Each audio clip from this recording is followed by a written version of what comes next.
Ni weekly ya? Setiap minggu macam mana? 2 kali sebulan. Itu je kemampuan kami.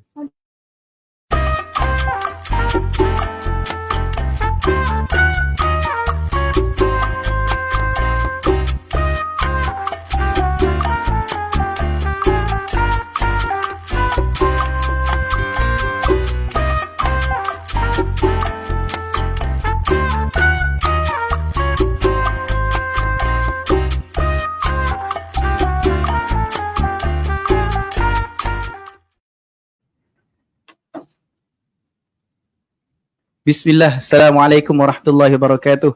Bertemu kita kembali dalam podcast santai, episod ke-10. Pejam cilik kita dah 10 episod guys. Mungkin kita compare dengan podcast lain, episodnya dah berpuluh-puluh, beratus-ratus, tapi Alhamdulillah kita cuba commit sebulan 2 kali atas kita kata daya kudrat kami sebagai part time buat benda ni. Alhamdulillah kita dah 10 episod. Terima kasih kepada penonton, pendengar yang setia. Jemput like, jemput follow dan jemput tengok kita kata video-video episod-episod yang sebelum ni. Kita kupas pelbagai isu dari pelbagai sudut, keagamaan, kerjaya, kekeluargaan, Palestin dan sebagainya, kesihatan mental dan sebagainya. Jadi jangan lupa bagi siapa yang belum kita kata share video posting episod 9, jemput like sebab buku dah sampai kat tangan saya. Kita akan announce giveaway kepada 6 pemenang bertuah. Kita masih lagi bagi kita kata apa, extend sedikit masa lah kepada penonton dan pendengar yang setia. Okey. Macam sedia maklum dalam poster, tajuk kita hari ni sihat ke tu? Jadi bila kita jumpa saudara mara kita, mesti kita akan tanya sihat ke tu. Sama ada 2. Satu kesihatan mental, satu lagi kesihatan kita panggil tubuh badan. Jadi hari ni kita nak berbicara tentang kesihatan tubuh badan. Izinkan saya kita kata perkenalkan kita punya speaker hari ni. Nama diberi Siti Sarah binti Zainal Alimuddin. Sudah berkahwin, suami juga merupakan doktor. Kita kata ini satu, kita kata saya sangat respect lah orang yang kita kata suami isteri doktor ni, cara dia manage masa dan sebagainya, keluarga dan sebagainya. Suaminya Dr. Muhammad Anas bin Kamarudin sedang menyambung pengajian kepakaran dalam neurosurgery tahun ketiga. Memiliki 4 orang anak perempuan. Oh hebat, saya 2 orang pun dah agak kelang kabut dan menyambung pengajian di Universiti Alexandria Mesir. Seterusnya background kerja beliau memulakan kerjaya sebagai pegawai perubatan pelatih di Hospital Serdang. Seterusnya pegawai perubatan di Jabatan Bius dan Rawatan Kritikal ICU. Seterusnya pegawai perubatan di Jabatan Kecemasan Hospital Pakar An-Nur. Dan yang terbaru pegawai perubatan di Klinik Ikram Sentul. Kejap lagi di hujung episod kita akan cerita sikit pasal Klinik Ikram Sentul yang terletak di Sentul. Okey. Jadi tanpa melengahkan masa, saya rasa kita boleh terus jump to the first question kita, first topic kita berkaitan dengan tentang laporan masyarakat kita. Okey Dr. Sarah, soalan saya simple. Secara amnya, bagaimanakah kita kata tahap kesihatan masyarakat rakyat Malaysia? Khususnya bila kita dengar Malaysia ni famous lah penyakit 3 berangkai, diabetes, obesiti, darah tinggi dan sebagainya. Secara amnya macam mana daripada sudut pandangan doktor? Dipersilakan. Okey, Assalamualaikum warahmatullahi wabarakatuh.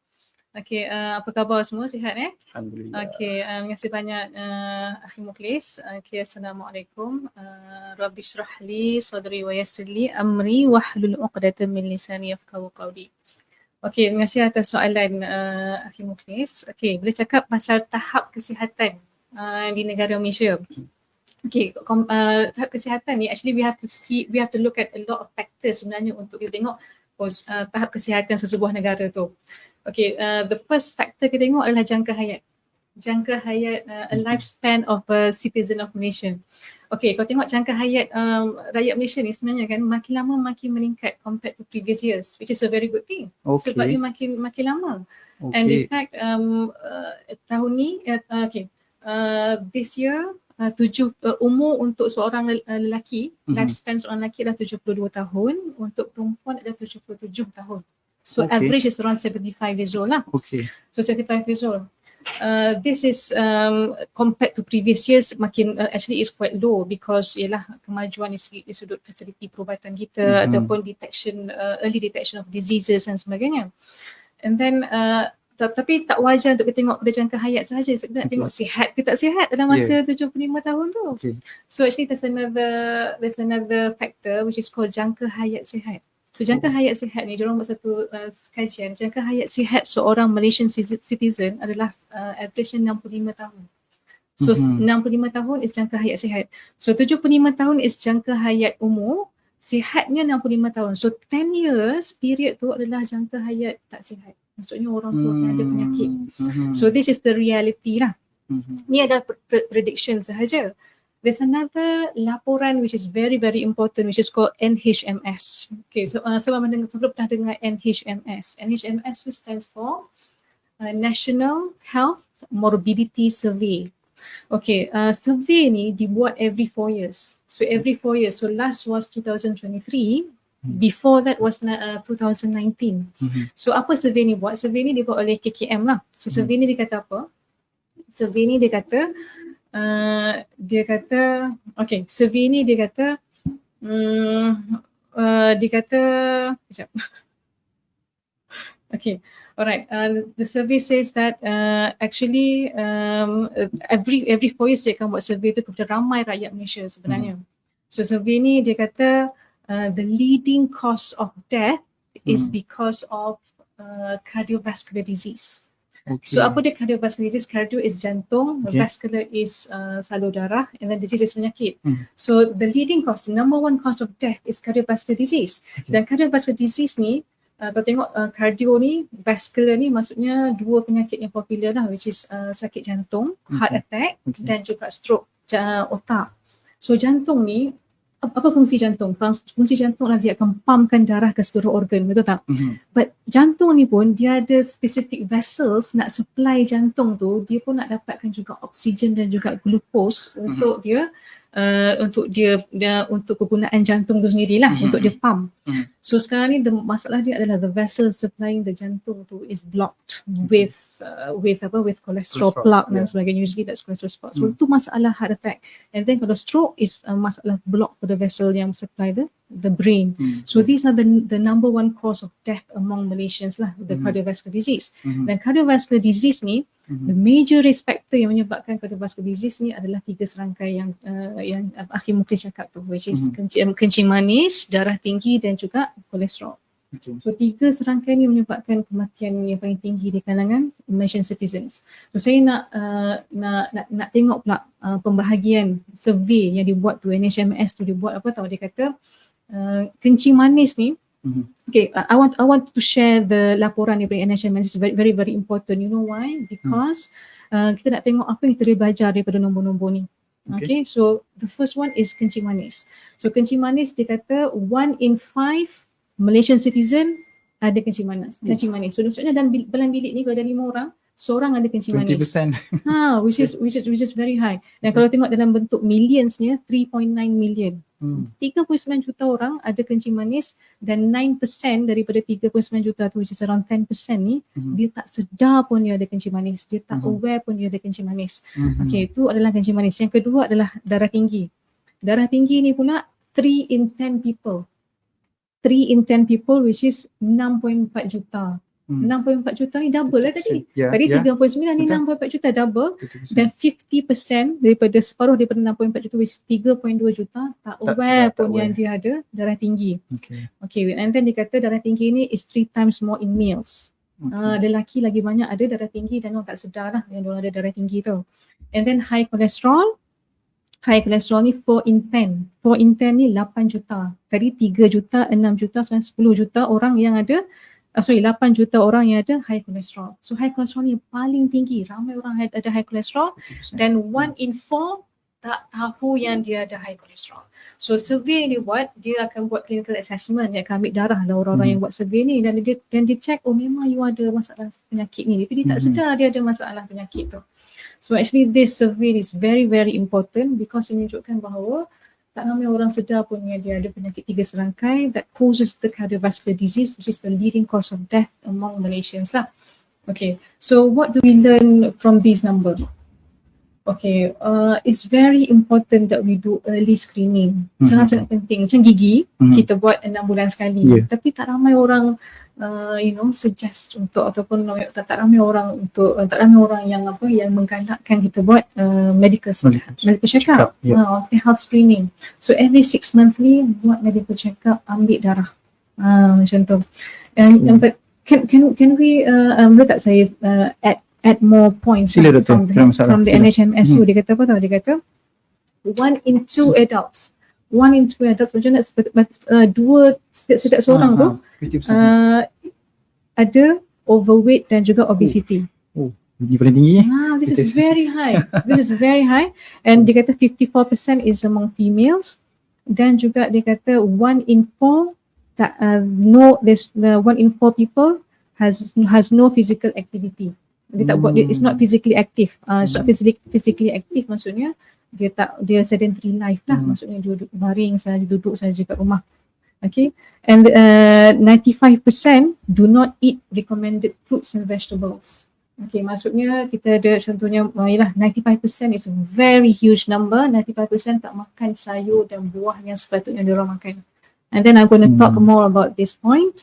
And then yang bagus ni about Malaysians ni, satu dia puji dalam laporan ni. Dia kata apa tau? Dia kata 3 in 4 people drink enough plain water. Okay.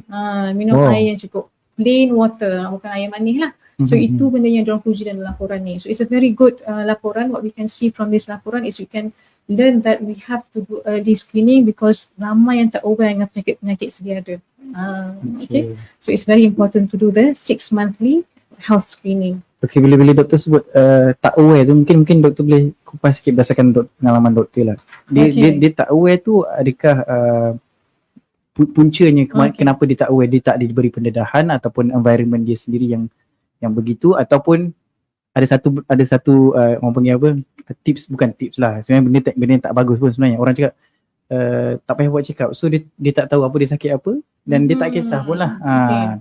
Okay, alright. Okay, saya jawab Hakim Muflis. Okay, sebenarnya kebanyakan penyakit dia start to be asymptomatic. Apa maksud asymptomatic? Asymptomatic tu dia tak ada simptom. Dia start, actually there's no symptom. Bila dia buat medical check up, dia accidentally finding is blood pressure high ataupun dia punya darah ada cholesterol high macam tu. So actually it's an accidental finding. So that's why it's important untuk dia buat yang screening tu.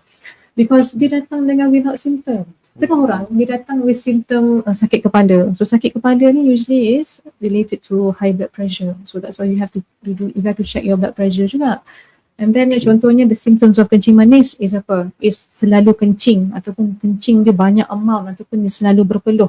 So polydipsia, all the 3 poly. So these are the 3 factors of symptoms of kencing manis. So actually kan some people they are asymptomatic, maksudnya tak ada symptom. Ada setengah population ni dia datang with symptoms lah. Even those same type of disease? Yes. Even though kencing manis for example. Dia tak ada symptom. Ada orang tak ada symptom, ada orang ada symptom. Ada orang yang ada symptom. Okay. So dia without symptom. So that's why they're unaware. That's why it's important to do the check-up. Bukanlah masa sakit sahaja you buat check-up, but you have to do the check-up because of the asymptomatic punya without the symptoms ni kan isunya. Okay, menarik bila kita dah baca laporan, kita ada data, kita ada statistik, baru kita boleh nampak benda tu rigid dan di depan mata dan reflect pada diri kita balik lah kan. Mungkin saya personally memang suka minum air kosong tu, tapi benda-benda yang lain tu saya mungkin kurang cakna dan kurang ambil perhatian, ambil tindakan dan sebagainya. Sebenarnya kita kata apa, terlalu banyak fasiliti, kemudahan yang disediakan oleh kerajaan dan juga kita kata pihak-pihak swasta dan sebagainya. Tetapi kita sendiri yang kita kata apa, tak memulakan langkah lah untuk mengambil langkah pencegahan, especially kita kata medical check up, ambil darah dan sebagainya. Okay. Saya rasa doktor agak jelas. Pihak teknikal kalau ada soalan daripada Facebook boleh kita kata apa, kongsikan kepada kita. Kita terus jam itu topik yang kedua lah. Saya rasa benda tu terus selari lah dengan soalan yang saya nak tanya juga, iaitu topik kedua, gaya hidup sihat. Tadi doktor ada sebut saya tak dapat recall, satu penyakit tu lelaki lebih banyak daripada wanita. Hypertension. Okay, hypertension. So jadi secara lumrahnya memang dicipta begitu. Jadi adakah kita kata gaya hidup sihat lelaki dan wanita itu perlu berbeza? Contoh kalau macam saya ada keturunan jantung, saya ada keturunan kencing manis. Jadi gaya hidup saya pun perlu berbeza ataupun macam mana sebenarnya? Okay, alright. So these diseases ataupun darah tinggi, kencing manis dan kolesterol ni, they are actually because of because of they are risk factors. Risk factor apa? Risk factor yang genetik daripada family macam apa yang Akhi Mukhlis kata tu, dan juga risk factor daripada environment. So kenapa lelaki ada tendency to have 3 times more hypertension? It's because first of all familial lah. Yang kedua is because of smoking. Men compared to women, diorang lagi banyak smoking. Yeah, of course. And smoking tu, it causes apa tau? It causes all these radicals daripada smoking ni akan menyebabkan dia akan tukar, dia akan change the blood vessels tau. Dia akan change the blood vessels, like later on it becomes a bit hardened, keras dan sebagainya. Eventually it becomes hypertension lah. And then because of work, environment kerja tu juga. So stressful environment pun is among men juga lah. But nowadays kita tengok perempuan dan lelaki pun sama je kerja kan. Tapi because during kalau tengok normally is because of the working environment, the stressful factors and everything lah. So these are the factors that causes 3 times more prevalence of hypertension among men. Okay. Jadi bagi mereka yang tak smoking, even though mungkin kita kata ada possibility untuk hypertension tu mungkin sama dengan wanita lah bagi mereka yang tak smoking secara teori ni lah kita boleh kata begitulah. Jadi ya ada respon tu. Dan perempuan ni satu benda yang bagus dia ada estrogen. Hormon estrogen has a protective effect to the heart. Dan bila hormon estrogen tu makin turun, when you getting menopause, the effect to the heart is risiko tu dah sama macam lelaki dah. So actually there's a lot of factors tau. Hormonal factors pun is actually untuk perempuan, estrogen is protective to the heart. So saya boleh kata perempuan yang belum mencapai usia menopause, kita kata risiko untuk hypertension tu lebih kurang lah sebab kerana ada betul. Saya selalu dengar lah sahabat-sahabat saya, adik saya seronok tengok sebab saya personally tidak mengalami kita kata apa experience kurus, badan berisi dan sebagainya, tetapi sahabat-sahabat saya lain ada macam-macam pelbagai gaya hidup sihat lah, pelbagai diet yang diorang amalkan. Ada yang tak tahu nak mula dari mana. Ada yang dah macam putus asa pun, biar je lah macam ni dan sebagainya. Jadi advice doktor, macam mana nak mula gaya hidup sihat tu, di mana? Okay, gaya hidup sihat ni is not only for obese patient, obese punya orang ataupun overweight, it's for everyone. Orang yang kurus, because you know what, when I was in a hospital setting, banyak cases contohnya heart attack ataupun stroke. The patients are thin, lean, kurus, they're muda. So actually they are not big ataupun they are not old. So actually ramai juga di kalangan orang muda dan orang yang kurus dah ada penyakit jantung dan juga penyakit stroke. It's actually quite common. So gaya hidup sihat ni is actually for everyone. Tak kira lah berat, obese ke overweight, so for everyone. So actually saya nak share satu hadis sebenarnya. I find it very very interesting lah hadis ni. So hadis ni riwayat Al-Bukhari. Hadis ni berbunyi, 2 kenikmatan yang sering dilupakan oleh kebanyakan manusia. 2 kenikmatan yang sering dilupakan, iaitu kesihatan dan juga waktu lapang. Riwayat Al-Bukhari. Jadi sebenarnya kesedaran kesihatan adalah satu nikmat yang sangat besar. Allah sahaja yang bagi kesedaran nikmat tu. Actually kalau tengok posters ataupun awareness on kesedaran tu, on kesihatan tu, actually there's a lot sekeliling kita. Tapi kesedaran tu tak ramai orang yang dapat sehingga kan mengubah gaya hidup dia. Tak ramai yang macam tu, tak dapat kesedaran tu. Kesedaran tu hanya adalah nikmat yang Allah yang bagi. Itu satu benda yang sangat-sangat penting lah. Dan lagi satu hadis yang saya nak share, mintalah kepada Allah kesihatan dan kesejahteraan kerana sesungguhnya tidak ada perkara yang lebih baik daripada kesihatan selepas iman. Iman number 1, number 2 kesihatan. Because if you tak sihat, Allah tarik kesihatan tu, you ada iman, you cannot do a lot of things. You cannot berdakwah kepada orang, you cannot bergerak. So ni adalah satu nikmat yang cukup besar selepas iman, which is kesihatan. Okay, you have the first one. If you want to start gaya hidup sihat, the first one you have to have awareness, and the awareness, nikmat kesedaran tu adalah daripada Allah Subhanahu Wa Taala. Dan saya nak share satu kisah lah. There's one patient of mine, umur 84 tahun, dah tua dah. 84 tahun kan, makcik ni.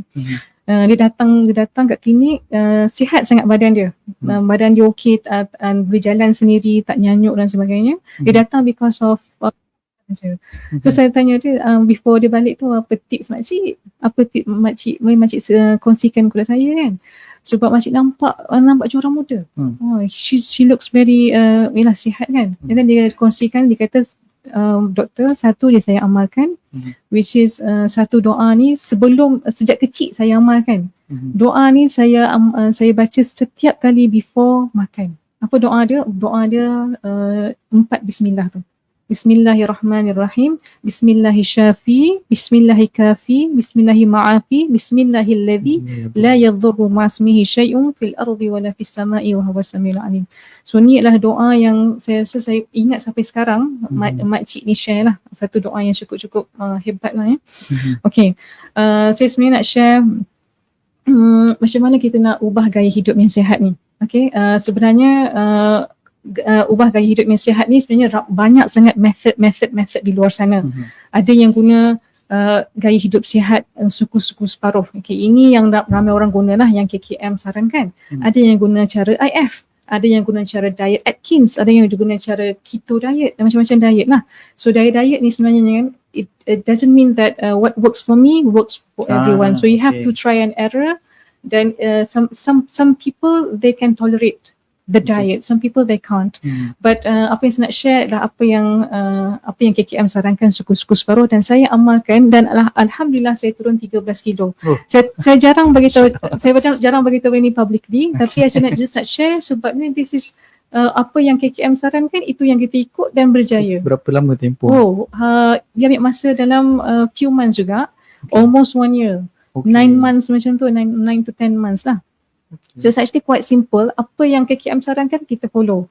So the first thing that we actually kan what I did lah, actually we have a support group, because it's very difficult untuk mulakan satu tabiat baru that you have to you have to tame your nafsu ni, you have to do it alone. Tak boleh susah. So you have to have a support group. Betul tak? Setuju kan semua orang kan? It's not easy. Actually awal-awal mungkin semangat kan seminggu, lepas tu dah minggu kedua dah balik kepada diet asal kan. Jadi we have to have satu support group yang sangat-sangat membantu lah, that motivate each other dan akan saling mengingati lah. So the first thing first, when you want to start a gaya hidup yang sihat, minum air secukupnya. Minum air yang banyak according to your body weight. Ada orang dia start minum air banyak, which is according to body weight, contohnya Mukhlis is 2.5 to 3 liter. Macam for me is 2.5 liter lah. So usually is 2.5 liter to 3 liter a day. Tak boleh terlebih minum dia kalau lebih minum, actually kan everything should be moderate. Dia tak boleh sikit sangat, tak boleh banyak sangat sebenarnya. So it's the best is according to your body weight. So it's actually 35 mils per kilo body weight. So that is around 2.5 liter. Okay, macam tu. So ada orang dia hanya minum air banyak sahaja sehari, turun 2 kilo lepas seminggu. It's actually very powerful lah. You know why? Because minum air banyak tu dia akan buang toksin dalam badan dulu. Dan once dia buangkan toksin dalam badan, then your body weight will go down. Sebab dia align dengan perkara lain lah, diet, exercise dan sebagainya lah. So the first step is minum air banyak dulu.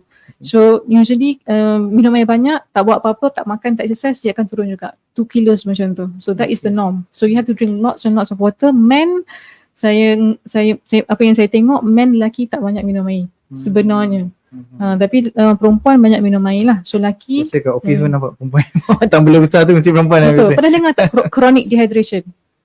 Chronic dehydration ni is dia sebenarnya dehydration, tapi sebab dia duduk kat tempat beraircon ni, dia tak berpeluh, jadi dia kurang minum air.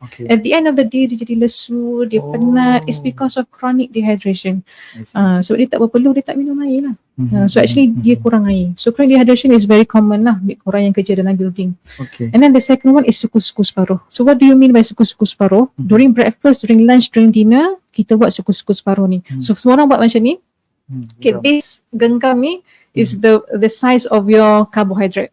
So suku-suku separuh tu, suku tu is carbohydrate, suku tu carbohydrate. Kalau contohnya waktu pagi kita makan nasi banyak ni sahaja, ataupun kita makan roti sekeping. Bukan 2 keping sekeping saja. Dan roti, elakkan roti putih sebab roti putih ada gluten. Gluten adalah radang. Tapi kita ambil roti whole meal. Okay. Whole meal tu is better lah because dia ada fiber yang banyak. So first of all, suku tu is carbohydrate and then the second suku is protein. So buat macam ni juga. So this is the size of your protein. So the size of your protein, it can be telur 2 biji ataupun sebiji according to the requirement per day, the protein, ataupun breast chicken is the best. Sebab chicken breast ni, dia punya gram protein dalam chicken breast lagi banyak daripada bahagian kaki. Yeah. So that's why you take the chicken breast. And then fat pun lebih kurang lagi daripada bahagian kaki. And then separuh pinggan tu is all fiber. Sayur ataupun buah-buahan, sayur lah. Dan senang sayur yang senang nak telan ni, nak makan separuh pinggan ni, imagine kan susah nak telan separuh pinggan ni. Makan timun Jepun ke ataupun tomato yang manis sikit, which is senang nak telan. So if you follow this, during breakfast, during lunch, insyaAllah dia akan nampak dia punya, this is what we call eat clean tau. So eat clean is not only for your physical needs, kan? It's gonna change your mood, your emotion pun you akan happy, change your hormone dan sebagainya tau. It's very good. It's very important to have eat clean ni. So this is breakfast and that is lunch.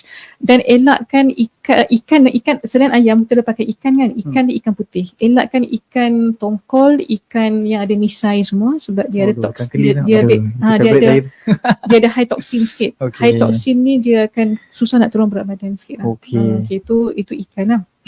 And then malam tak perlu, we can omit the carbohydrate, tak perlu carbohydrate, ambil bahagian protein dan juga half fiber.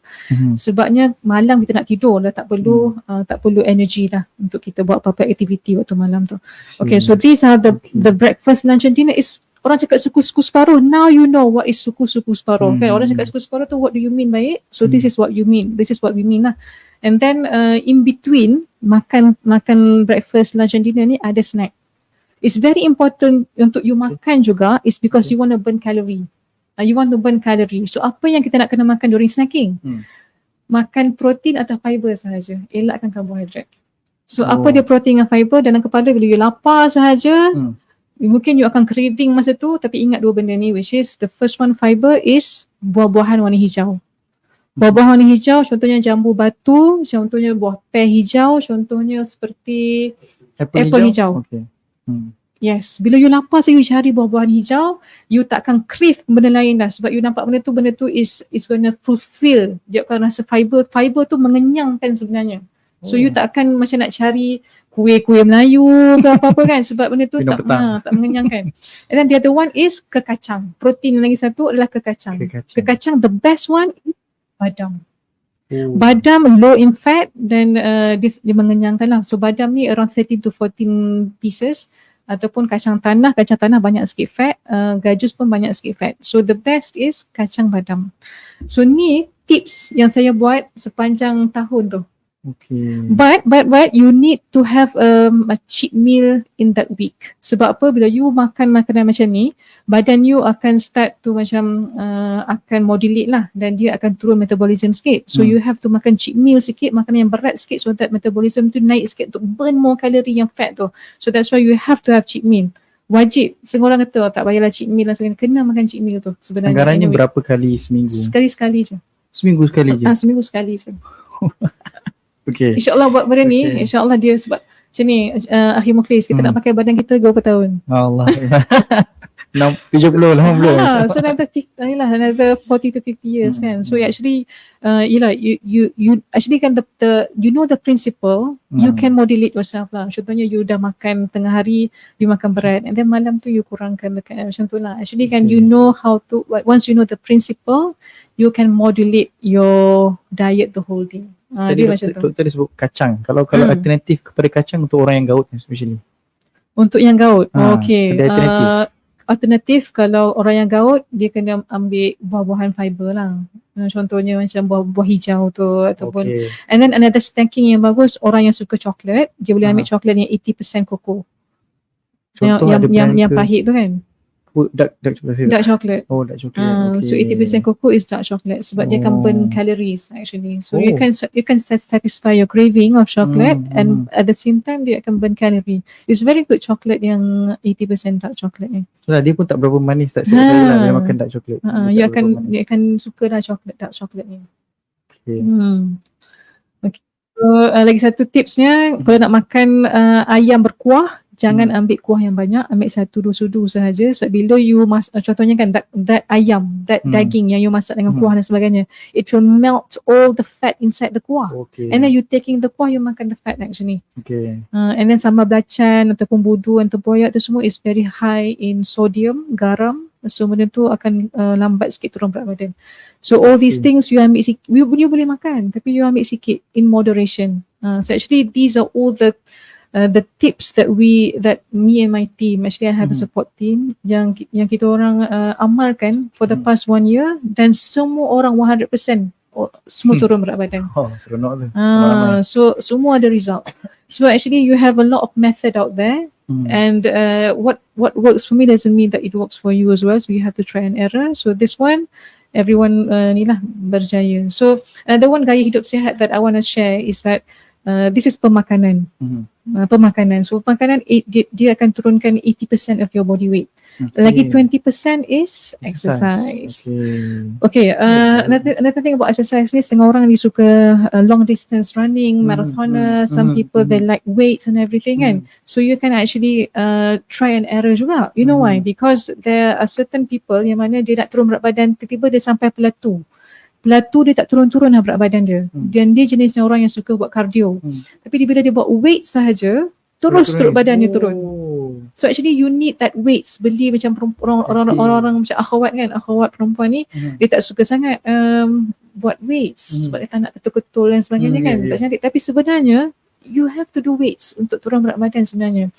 And weights ni you beli je 1 kilo dumbbell ataupun 2 kilo dumbbell and you do it when you are at home, tengok tengah lipat baju ke apa, you do it while lipat baju kan. And then another one thing, it's very important to have a very strong muscle, muscle mass untuk orang perempuan is because strong muscle mass will make your bone mass also strong. So ni sangat penting untuk perempuan sebab bila dia nak masuk menopause, estrogen dah tak ada. Estrogen ni dia akan bantu untuk bone mass. Tapi bila dah tak ada estrogen, dia akan menyebabkan osteoporosis. Tapi yang membantu dia untuk mengelakkan osteoporosis tu berlaku dengan lebih drastik is your muscle mass. So muscle yang kuat, bone pun kuat. So suami-suami kat luar sana ajaklah isteri-isteri untuk buat juga dumbbell. Kiranya kalau lelaki juga perlukan pembinaan masa tu juga untuk menjaga bone mass tu. Betul. Okay. And then once you do the workout, you have to repair the muscles dengan makan very good quality proteins. So protein yang bagus is from the chicken breast. That is very good. Okay. So these are the tips that I can share for the gaya hidup sihat dan turun berat badan tu lah. Okay, itulah saya pun baru nak tanya tadi diet versus exercise, tapi doktor dah menjawab soalan tu, which is diet is 80% tuan-tuan dan perempuan. So kalau diet je agak kita kata impact dia sangat besar lah, 80% kan, walaupun kita belum mampu ataupun belum bersedia ataupun belum jumpa geng nak exercise, nak jogging dan sebagainya, fokus pada diet dahulu kan, seperti mana tips yang diberikan dari suku-suku separuh dan sebagainya. Kita ada soalan di Facebook, soalan ringkas, betul ke kalau kita makan minum manis boleh ganti dengan air yang banyak? Biasa orang cakap macam tu kan. Even saya pun, ini to be frank lah, saya dengan anak-anak dah makan gula, dah makan coklat, minum air kosong banyak. Adakah benda itu kita kata tabiat ataupun sihat yang betul? Okay, alright. Okay, thank you Hidayat kan atas soalan tu. Sebenarnya dia ada betul ada salahnya tau. Okay. Dia tak applicable, tak general macam tu. Okay, sebenarnya tak boleh lah. Sebenarnya actually once you, there's a lot of, so bila kita makan benda manis, sebenarnya what happen to our body response is dia akan hasilkan insulin. So insulin akan turunkan lah the gula tu ke paras normal dan dia akan masukkan the gula tu dalam sel. That is what insulin do. So what happened in kecing manis is a different story because bila tengok kecing manis ada type 1 dan type 2. So type 2 ni ada masalah ke insulin tak nak masukkan gula dalam badan dan sebagainya. So this actually the actually kan there's also apa orang panggil tu ialah benda betul juga apa yang yang Hidayat tanya tak cakap tu, you know why?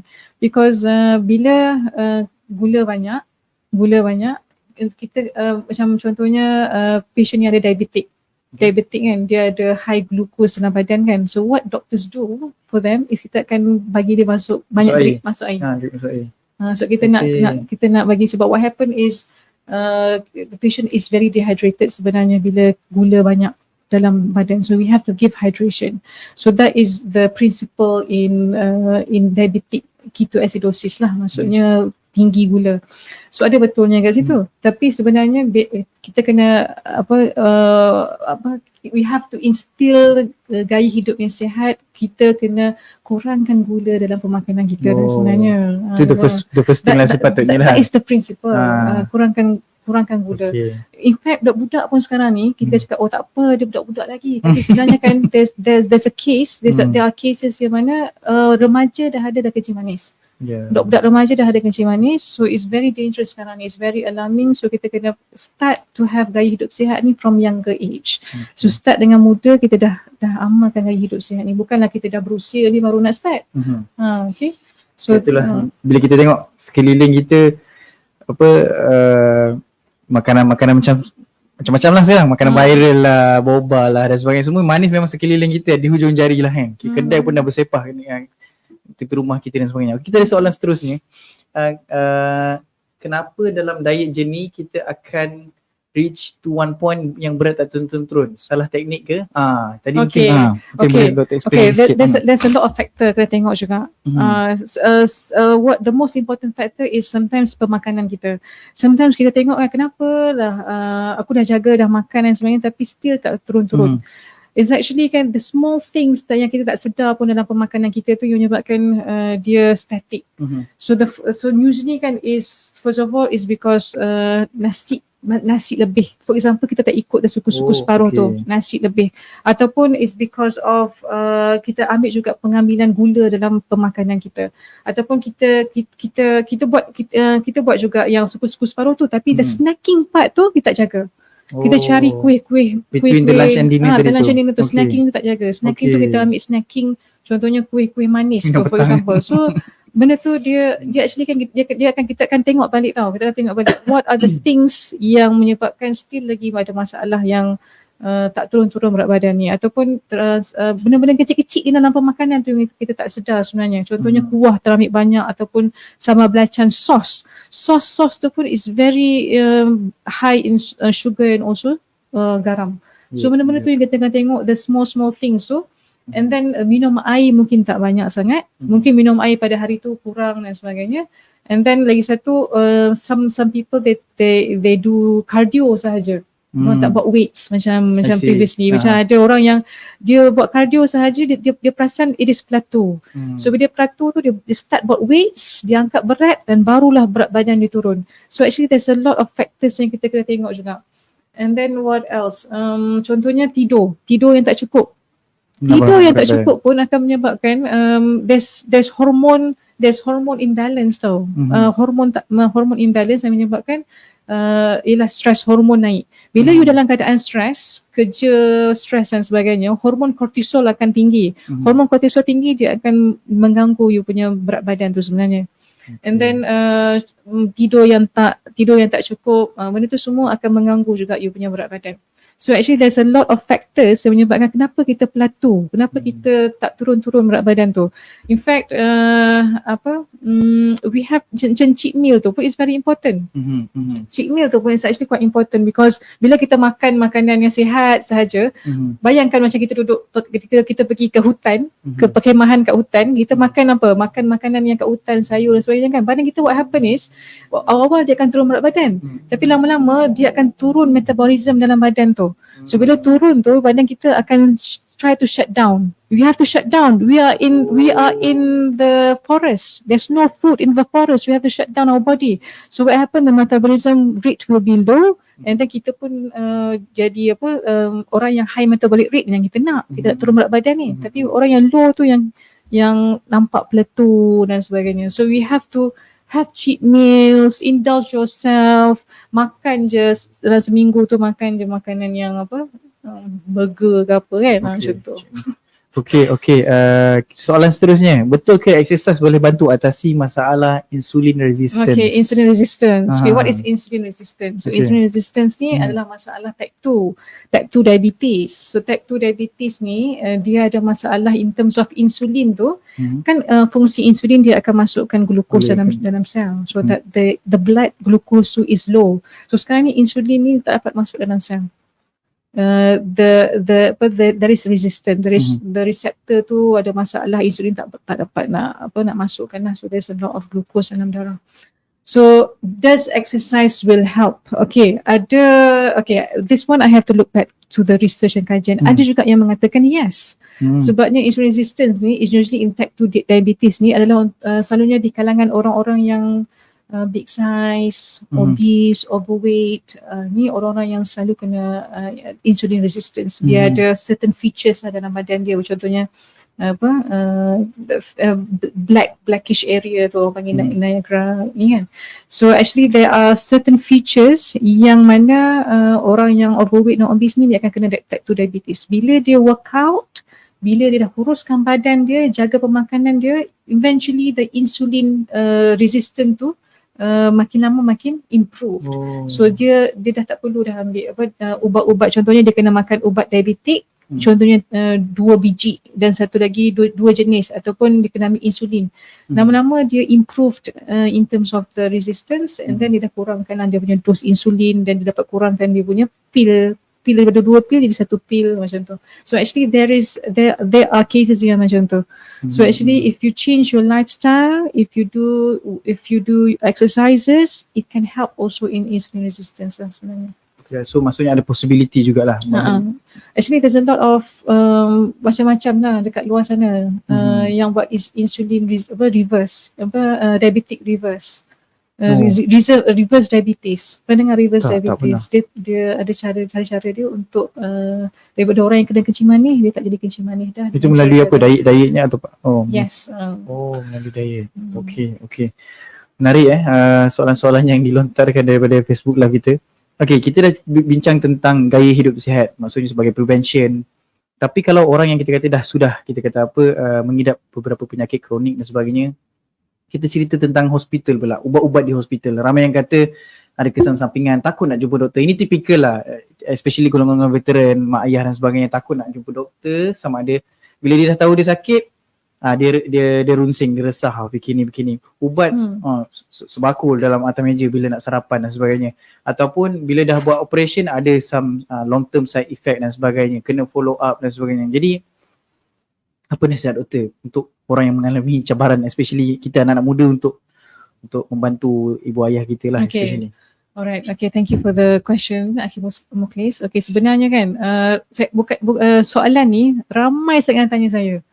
Dan dekat berapa orang dah tanya saya, doktor, sebenarnya ramai lah orang kata ubat ni, ubat hospital ni dia ada kesan sampingan, lama-lama buah pinggang rosak, ataupun yelah makan ubat darah tinggi lama sangat ni tak bagus. Kan ada yang stop sendiri dan sebagainya kan. Okay, now let me tell you guys, okay, if you can imagine your darah tinggi kan, your darah tinggi kan, 200 pressure. 200. Cuba bayangkan sekarang ni blood pressure kita 200. Bayangkan contohnya analogi ni macam kita siram pokok lah. Siram pokok dengan air pancut yang 200 tu kan, kena kat pasu bunga tu. Apa jadi kat pasu bunga tu? So pasu bunga, pasu tu pun dah terbalik dah semua kan. So that, if you can imagine kan, if you don't take your antihypertensive, your ubat darah tinggi tu, that is what happening to your body. I see. 200, saya pernah tengok patient datang dekat hospital, dia kecemasan, blood pressure tak dapat nak baca. Rupanya it's too high, and then bila kita check manually kan, barulah it's memang 200 lebih lah dia punya blood pressure dia. And could you imagine what does the heart have to do? The heart is pumping against a very high pressure, pump.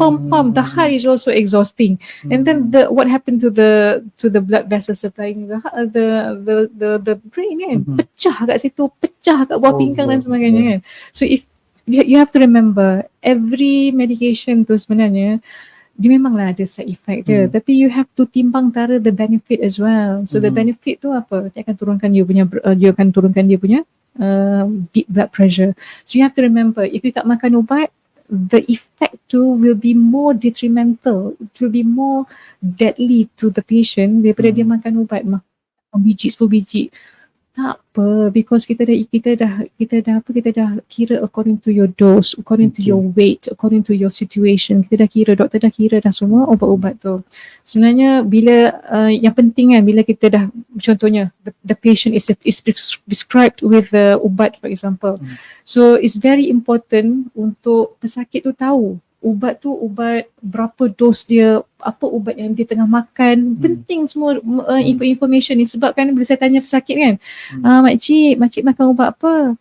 Tak tahulah makcik makan ubat apa, yang satu jenis tu yang colour putih tu, bulat tu. Semualah ubat warna putih bulat kan. So saya tengok kan tak ramai yang orang ada awareness on ubat apa yang orang tengah makan, apa dosnya, apa nama ubat tu. Rely on doktor saja. It's very important for you to know. Why? Because bila you dah pergi ke travelling ke Perak for example, tiba-tiba sakit kat Perak and then you pergi hospital lain. Doktor tanya, ubat apa you makcik makan? Tak tahulah makcik. At least ambil gambar lah kan. Yes, it's very important because you ada penyakit, you makan ubat, you have to know, you have to be responsible ubat apa yang nak masuk dalam badan you ni. You have to know ubat apa, amlodipine 5 mg ke 10 mg ke, you have to know all these things. And then it's very important, you know why, akhi Muslims, kenapa penting untuk tahu ubat jenis apa? Sebab kita nak ada interaksi dengan suplemen ataupun ubat lain. It's very important tau, because you know, for example ubat sawan, orang yang makan ubat sawan tak boleh ambil vitamin C. Sebab vitamin C ni dia akan kurangkan penyerapan ubat sawan tu. So dia makan ubat sawan, nanti dia jadi sawan sebab ubat tu tak diserap masuk lah sebab dia ambil vitamin C. So there are a few things, contohnya macam iron supplement. Orang yang ambil iron supplement ni tak boleh ambil dengan susu. Sebab kalsium dia hinder the absorption of iron. Orang yang ambil iron supplement tak boleh ambil dengan air teh. Sebab tannic acid dalam teh tu dia akan hinder the absorption of iron. So orang yang mengandung ni lah orang yang ambil iron supplement ni. So these are the things that you have to know, ubat apa yang you ambil, so that you know what are the interactions yang ada dengan supplement ke apa for example. Okay, kita ada last soalan tadi. Saya rasa itu soalan last untuk kita boleh ambil kaitan dengan ambil, kita dah biasa ambil minum air manis, jadi kita nak tinggalkan minum air manis, kita gantikan dengan macam mana sebutan dia? Stevia. Jadi stevia tu boleh gantikan ke dengan gaya hidup minum manis tu? Okay, so there's a lot of actually research on stevia juga lately. So what is stevia? So what are the these orang panggil tu substitutes of gula ni? Actually banyak, ada aspartam, ada actually dalam stevia ni dia guna aspartam sebenarnya. So and then there are other macam fructose ke ataupun corn syrup ke ataupun coconut syrup, coconut sugar. So there's a lot of substitute to sugar. Adakah dia bagus? Macam coconut sugar tu sama dia macam sugar. Stevia tu, aspartam tu is actually quite they say it's good because dia low calorie dan dia ada rasa manis tu kan. So dah cukup dah sebenarnya. Tapi there's also a research thing that you cannot take aspartam in a long term. Dia ada dia punya side effect juga. That one you have to do your own due diligence juga, kena buat research juga. You know why? Because dikatanya aspartam ni dia ada side effects on that one, you have to tengok balik research lah. Dia ada juga apa-apa yang kita ambil tu dia ada, tapi kalau sekali-sekala nak ambil tak ada masalah pun. So in the end by principle kena kurangkanlah minum air manis tu jugalah kan, walaupun kita rasa hari ni tak minum manis. Sebenarnya kan eventually kan bila you dah biasakan dengan amalan gaya hidup sihat ni, eventually kan you dah tak ada craving dengan benda-benda merepek dah. Because your body, you know why some people are craving, you know why there is craving tu. Dia craving tu sebab dia kurang garam mineral dalam badan dia. Dia mungkin kurang manganese ataupun dia kurang magnesium ataupun dia kurang certain garam mineral yang menyebabkan you jadi craving, you nak benda tu. So actually you can take these cravings ni dengan cukupkan you punya fiber, you punya carbohydrate, good quality food. Bila you makan good quality food, semua mineral tu ada dalam good quality food tu, eventually you dah tak ada craving eventually. Saya pernah satu tahap tu saya dah macam tak teringin dah makan goreng pisang yang crunchy tu ke ataupun saya tak teringin makan macam there's one time tu you will go through that phase lah. And then buah-buahan manis. Ada orang tanya bagus ke tak buah-buahan manis ni. Untuk turunkan berat badan, elakkan sekejap. Oh ya. You know why? Buah-buahan manis ni dia ada fructose. High fructose susah nak turun berat badan. Contoh Anggur, orange, apple merah, mata kucing, makanan buah-buahan tradisional kita ni, buah-buahan tempatan kita ni dia very high in fructose. So fructose ni dia susah nak turun berat badan sebenarnya. Sebab dia high fructose. So that's why I always stress on makanan buah hijau. Buah-buahan warna hijau ni, buah jambu batu, buah apple hijau dengan buah pear. Buah pear yang anggur hijau kira apa? Tu. Anggur hijau tu. Anggur hijau dia considered fructose. Dia manis juga. So sebab dia ada masam tu lah, yang buah-buahan hijau tu is preferable dan juga dia ada high fiber. Usually, so these are the ilmu-ilmu yang saya share ni kan, saya join dengan support group ni, kami berbayar. So saya share semua ni kan free of charge, summarize untuk korang ni. So kira special lah. So inilah apa yang kita orang buat, dan eventually ramai yang turun berat badan. Tapi the group support group yang Dr. share tu tak ada ambil some supplement ataupun? Tak ada. Okay, sebab ada juga sahabat saya yang on diet within 3 months banyak kira kilo dia turun. Tapi dia ada some supplement lah. Maksudnya contoh malam tak makan nasi, tak makan apa, dia just minum shake contoh. And then pagi adalah some diet routine dan sebagainya. Tapi doktor punya support group memang fully on diet dan juga exercise. Kami juga exercise tau. Dalam program kami tu, kami buat apa tau, the support group tu is very helpful. Sebab kita orang kena ambil gambar makanan kita orang tu. Ambil gambar, dia akan tengok lah. Oh Sarah, kurang ikan temendung tu, dia kata tak cukup. You have to ambil 2 ikan temendung. So dia akan pastikan protein kita tu cukup, dan dia akan tengok sayur banyak mana, nasi banyak mana, kuah tu banyak tak, sambal belacan banyak tak. So dia akan tengok benda tu, air cukup ke tak, and then kita orang akan exercise lah dalam seminggu tu 2 kali buat weights semua tu. Kalau doktor don't mind, boleh share the support group. Tak ada tau. Dah tak ada. Oh ya. Baru nak promote. Sebab support group tu sebenarnya masa PKP dia dah bubar dah. Nama dia Test Vengers. Kalau siapa mendengar Test Vengers ni, di founder dia Coach Tas. Coach Tas ni dia pernah join banyak celebrity workout Kevin Zahari, dia ambil sikit orang ni punya, and then dia buat satu team dia punya sendiri.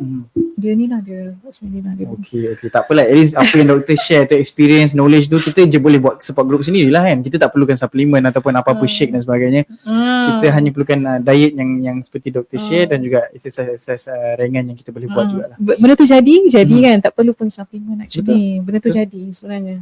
So even free lah, kita boleh buat free pun kan. So doktor dah share the knowledge secara percuma. Okay, kita tengok masa dah agak kita di penghujung episod. Last sedikit lah ringkasan masa depan kita, topik yang terakhir, masa depan kita. Secara doktor, secara general, peranan yang boleh mainkan secara individu, masyarakat, dan advice doktor secara amnya untuk mereka yang struggle nak buat gaya hidup yang sihat ni. Okay, first of all, you have to start with yourself. Semuanya atas disiplin you guys. You have the kesedaran, it comes to you. But what makes you go to the finish line though is actually your discipline. So you have to be disciplined with yourself. To be disciplined on your own, to be honest, is very difficult. That's why you need a support group. Untuk turun berat badan, to have a gaya hidup sihat, your support group, it can be your own family, it can be your own usrah mate, it can be your workmates at the workplace. Actually, you can create your own support group tu sebenarnya. So you can start in your family, you try masak makanan yang macam ni. Sekali tu beli ayam isi, ayam bahagian dada saja. Nanti anak-anak mengatakan nak chicken wing lah, nak kaki lah, apa semua. It's okay, kita raikan juga. Tapi eventually kita tukar sikit-sikit. Kita galakkan orang minum air. Kita buat, contohnya kan, in your own support group tu, you create a contest. Siapa yang turun kilo seminggu ni, dapat hadiah ni ke apa. You buat your own contest. Macam kita orang kena denda RM10 kalau tak turun 1 kilo seminggu. Aduh. So you have to create your own contest. You make it fun. But then it can be lonely, it can be tiring, it can be challenging kan. But you have to make it fun too when you have a support group. So you have to start with yourself. you ajak orang lain, you create a support group, you do a contest, you do a macam apa, denda ke apa, and then you ajak orang lain kat social media, you ajak orang kat TikTok dan sebagainya. So benda tu you create a movement. So like a movement macam apa yang apa Alif Syukri buat lah. Alif Sata. Astagfirullah. Geng subuh macam Jumaat. Alif Okay. Sata kan. So Okay. this is a movement that you can create in your support group tu. Okay, clear saya rasa clear, precise dan ringkas apa yang kita nak buat next. Mindset, kesedaran, build the support group and consistently towards our kita sampai penghujung usia kita lah kan, supaya kita kata kita dapat raikan bersama-sama gaya hidup sihat ni. Okay, Alhamdulillah kita dah di penghujung episod. Terima kasih jazakumullah khairan pada Dr. Sarah atas luangan masa, ilmu, komitmen dan sebagainya. Banyak kita kata apa ilmu yang kita dapat hari ni berkaitan dengan kesihatan kita. Kepada penonton, pendengar di luar sana, jangan tangguh-tangguh kan? Statistik dah menunjukkan perkara yang sebenar. Tepuk dada kita, kalau kita sayang keluarga kita, sahabat-sahabat khususnya diri kita sendirilah kan, kita terus jangan bertangguh, jangan berlengah untuk mulakan gaya hidup sihat dengan circle yang kita boleh create sendiri secara percuma. Dan makanan-makanan yang doktor sebut tadi tu secara saya nampak secara general tak adalah memerlukan kita kata kos yang banyak lah. Okay. Sedikit kita kata iklan, promosi. Tadi saya ada sebut Klinik Ikram Sentul. Apa tu Klinik Ikram Sentul? Yang baru buka pada bulan ini, Januari, awal tahun hari tu. Klinik Ikram Sentul ni untuk pengetahuan tuan-tuan dan puan-puan dimiliki sepenuhnya oleh Pertubuhan Ikram Malaysia Kawasan Batu. Jadi bagi mereka ini kita kata apa, benefit untuk ahli ikram kawasan Batu yang sudah menjadi ahli ikram kawasan Batu akan mendapat diskaun sebanyak 10% bagi mereka yang kita kata apa membuat rawatan di Klinik Ikram Sentul. Dan pada siang ni Dr. Sarah yang berkhidmat pada waktu siang, so kita boleh dapat khidmat kesihatan bersama Dr. Sarah. Jadi selain itu juga jangan lupa setiap saat dan masa kita selitkan doa kita buat saudara kita di Gaza dan Palestin. Peperangan yang masih belum berakhir, kita masih belum nampak lagi apa penghujungnya, walaupun ada perkembangan dari sudut keputusan ICJ dan sebagainya, tapi belum nampak kita kata apa betul-betul enforcement tekanan yang dikenakan ke atas Israel, negara haram. Okey, setakat itu saja. Jangan lupa like dan share dan follow Facebook kita. Jemput share juga video-video podcast kita supaya kita dapat membangunkan ummah kita dengan ilmu berdasarkan disiplin-disiplin yang betul. Jumpa lagi pada episod akan datang. Assalamualaikum warahmatullahi wabarakatuh.